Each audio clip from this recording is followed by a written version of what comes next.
This is the year I come back unrecognizable. This is the year where everything changes. I want to thank everybody in this moment, genuinely from my heart. Thank you for doubting me. Thank you for trying to cancel me. Thank you for trying to puncture my progress and praying and hoping that I would drown in warfare. Thank you for thinking that you counseled me. Thank you for doubting me. I'm so grateful that you thought the season was over. I'm so grateful that you thought that I would never be relevant again. Thank you. I really appreciate it. Have a seat at the table that the Lord has prepared. Let us dine at the table of the resurrection. Let every circumstance that mocked you hear this declaration. Let every memory of failure be confronted by this truth. Let every demon in hell that mocked you hear this declaration. I'm coming back. I got resurrection power in my DNA. What God is resurrecting in me is bigger than the people that tried to bury me, bigger than the pressure that life applied to me. This is the year that my eyes will see what my faith has been fighting for. And by the end of this year, you won't recognize me. You will not understand me. You will not be able to explain what God did for me and through me. You are not here to blend in, to live in obscurity. You are here to leave a mark.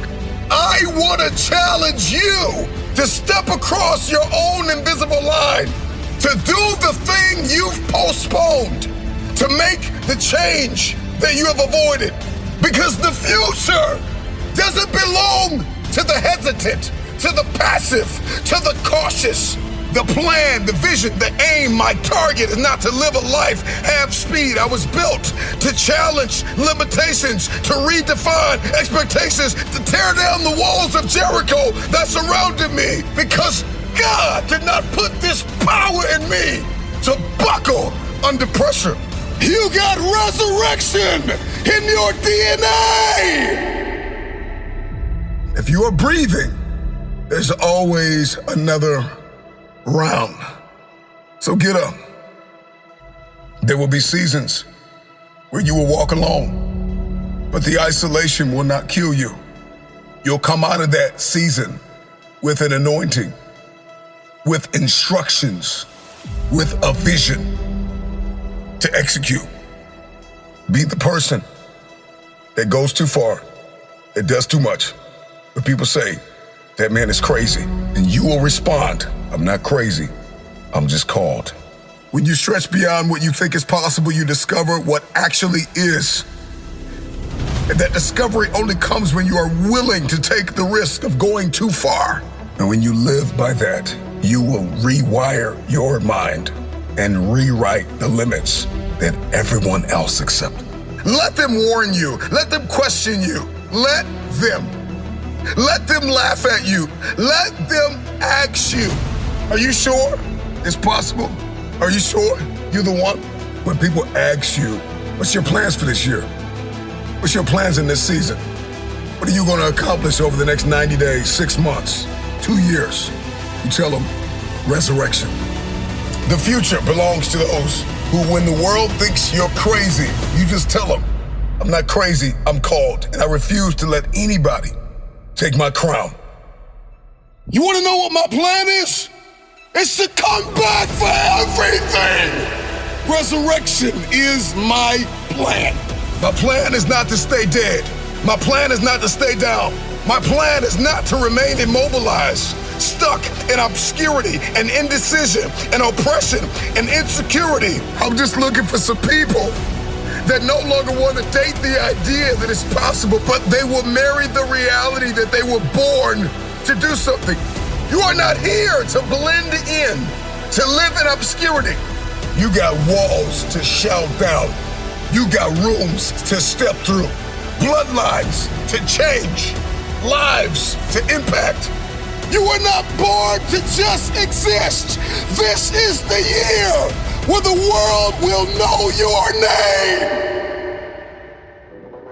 This is the year of change. This is the year of a divine interruption. This is the year where God's intention and God's will for your life is executed. Your plans, what you thought was possible, everything is about to be rewritten and redefined in your heart by the grace of God. Remember this, there will be seasons where you lose strength, but your weakness is not the end. The weakness that you feel, it is training. It is a calling to go deeper. You're not canceled. You're not irrelevant. You are necessary. Your industry is not saturated. There's only one you. There will never be another you. You are an unrepeatable miracle. Nobody has your fingerprint. Nobody has your story. They did not understand your struggle, and they won't believe your comeback. Even if you're impacting the life of one, make an impact and leave a mark. Make this the year that they remember your name. And I'm not just talking about some idea of going viral. Your world is your brother. Your world is your sister. There is a world within. Will you see the greatest version of yourself? The you that God intended for you to be before the foundations of the earth were laid. Who did God intend for you to be? Are you living out that purpose? Are you taking dominion? Are you taking authority? Are you walking in power? Your world is your coworker. Your world is your neighbor. Your world is your city, your state. Are you leaving a mark? Because for far too long, life has tried to silence you. Situations tried to bury you. Storms tried to distract you. This is the year where you actually outgrow the people that used you. So lift your head, square your shoulders, activate your spirit. This is your moment. I'm coming back wiser. I'm coming back stronger. I'm coming back bolder. I'm coming back with authority. I'm coming back with heaven's backing. This is my year of change. The old me dies. The real me emerges. I'm no longer surviving. I am dominating. This is the year where everything changes. You're not just returning, you're rising. You're not just coming back, you're coming back different. You're coming back with evidence. You're coming back with fire. You're coming back with proof that the hand of God is on your life. When everybody doubted you, when everybody said you were done, you were finished, you were washed up, that you're all out of ideas and innovation. When destiny calls, excuses die. When purpose rises, fears retire. When identity awakens, limitations collapse. This is not the year where you negotiate yourself out of greatness. This is the year where you no longer bow down to insecurity, anxiety, and defeat. I'm coming back wiser. I'm coming back stronger. I'm coming back bolder. I'm coming back with authority. I'm coming back with heaven's backing. This is my year of change. So lift your head, square your shoulders, activate your spirit. This is your moment. I'm coming back. Before every transformation, there is a measure of darkness. Before the rising of the sun, there is a night season. And many don't understand that there was a process, there was a pathway, there was a corridor to being chosen. There's a price you have to pay to being crowned. Everybody wants to win. And everybody wants to be applauded and celebrated and honored and crowned. But before you can be crowned, you are going to have to deal with the inevitable. You must be chosen. We love the idea of being chosen because it feeds our ego, the recognition, the spotlight, the applause. It is sweet, but there is a truth you cannot escape. When you are chosen, you're handpicked by God to be separated from the crowd. You will become misunderstood. Being chosen is not always celebration. It is assignment. And when you are assigned, you are anointed to face trial, tribulation, to face fire. Pressure is the love language of destiny. You are chosen to be tested. You are chosen to be betrayed. You are chosen to suffer loss. You are chosen to share a message of hope and transformation. That if God can take you from nothing to something, that he can do anything for anybody, that nothing is impossible, that your mess will become your message. Every man or woman who is crowned is chosen, and they were born for the time they were needed most. Because before every transformation, there is a measure of darkness. Before the sun rises, there is a season of night. There will be times where people don't understand me, and it feels like my life is falling apart. But I'm not falling apart. I am being rebuilt. God, I may be in the middle of suffering, but I believe God chose me. I got bills, but God chose me. I got people walking out of my life. It seems like the lights are going out, but God chose me. If you are chosen, and I believe you are, and if you believe you've been destined to be crowned, and I believe your destiny is to be crowned, then I just need you to navigate this crushing with all the faith that you can muster. Being chosen will demand that you step out of comfort and into a deep conviction. It's time to get serious about the calling on your life. There are moments in life that are going to absolutely crush you. And you're going to feel broken under the weight of disappointment, rejection, and failure. And you will ask, why me? Why now? And it will be easy for you to believe that you're being punished. But I want to tell you, it's not punishment, it's process. We all know this, but let me tell you again, in case you forgot, diamonds are formed under pressure. Gold is refined by fire. Purpose is revealed in seasons of crushing. Only the tree with fruit is shaken. If life is pressing you, if pain is stalking you, if betrayal and loss and famine have visited your door, it means that there is something inside of you the world is trying to extract, that there's a message on your mess. This is not the end of your story. It is the making of your legacy.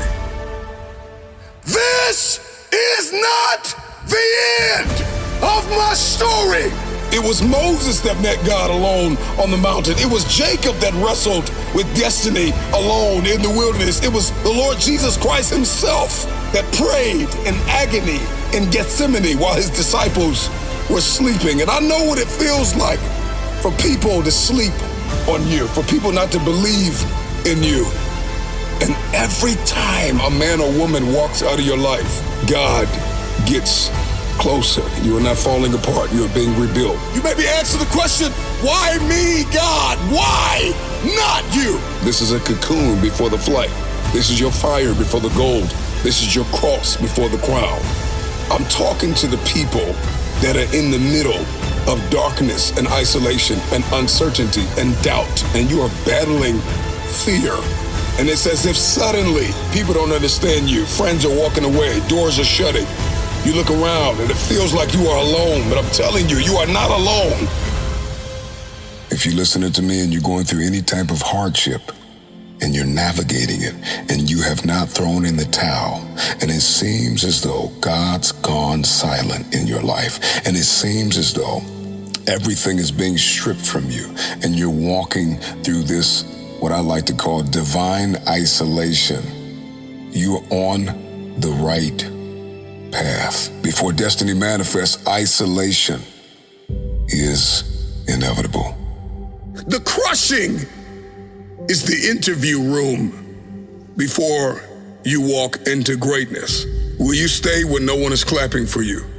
Will you keep going when it seems as though your dreams are running from you? Most will quit. The ones who are crowned are simply the ones who did not quit. It is not punishment, it is the proving ground. Pressure is the love language of destiny. Destiny is heavy, and it will bend your spine if you try to carry it casually. There's a part of you that must die in order to manifest the version of yourself that life and God is demanding. What you see as a setback is a setup for strength, growth, and transformation. Shift your perspective. Stop seeing this as suffering without purpose, but see it as a divine strategy for proving that the hand of God is on your life. And silence is not absence. Silence is a strategy. The teacher is always silent during the test, and right now, you are being tested. God is trying to get your attention. This is not the time to give up. This is the time to endure. Endure! Will you stay when no one is clapping for you? Will you keep going when it seems as though your dreams are running from you? It feels as though your back is up against the wall. You don't know to go left or right. You've lost your job. Maybe you've lost some people. You've lost a mother. You've lost a father, a loved one, the person you thought you would spend the rest of your life with. The crushing is the interview room before you walk into greatness. The race is not given to the swift nor the strong, but he that endureth to the end. And if you survive the crushing long enough, the next phase is the crowning. This is not the end of my story. The crushing is temporary, but the rewards will be eternal. There's a price you have to pay to being chosen. Thomas Edison, he was fired from his first 2 jobs. His teachers coined him stupid, that he couldn't learn anything.